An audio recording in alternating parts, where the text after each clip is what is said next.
Lambert Wilson est du genre à s'investir à 1000% dans chacun de ses rôles.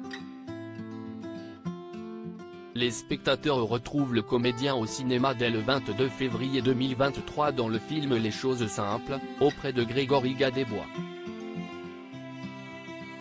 Dans cette comédie signée Éric Bénard, l'acteur incarne Vincent, un entrepreneur accro au travail qui interrompt sa course effrénée un jour, alors que sa voiture tombe en panne sur une route de montagne. Décidément, il aura tout joué. En tout et pour tout, on liste plus de 100 longs métrages dans sa filmographie. Avec certaines expériences plus difficiles que d'autres. J'ai eu du mal à redescendre sur le plateau de l'émission C'est à vous. Lambert Wilson a effectivement été questionné à propos du tournage du film Des hommes et des dieux, sorti en 2010. En fait, je pense que dans ce film tellement intense de Xavier Beauvoir, le Boeing avait décollé un peu en nous, se souvient-il. On était dans une sorte d'élévation, un peu une forme d'hystérie collective.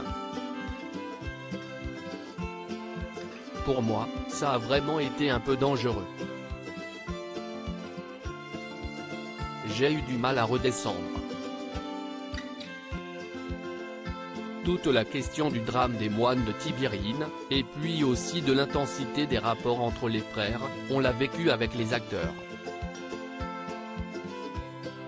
Et moi je suis parti un petit peu vers le haut.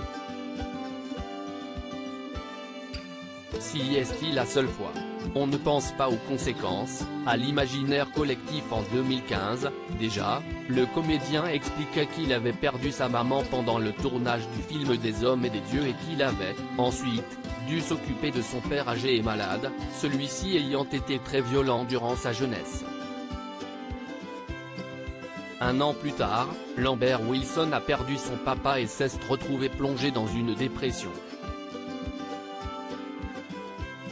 Qui est aujourd'hui loin derrière lui.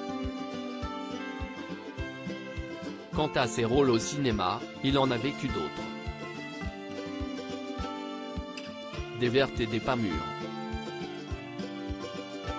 Cette inconscience totale, par exemple, d'incarner le général de Gaulle au cinéma.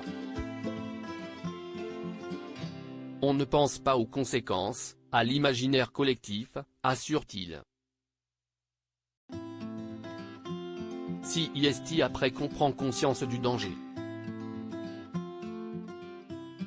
Les gens aiment et vivent avec un personnage, ils sont attachés, ils ont une image précise. Et on s'en empare. J'adore le film de Gabriel Le Baume mais je pense que si est trop complexe la réalité de Gaulle pour la réduire à 1 ou 2 heures et en faire une incarnation. Je n'étais pas si fier de moi.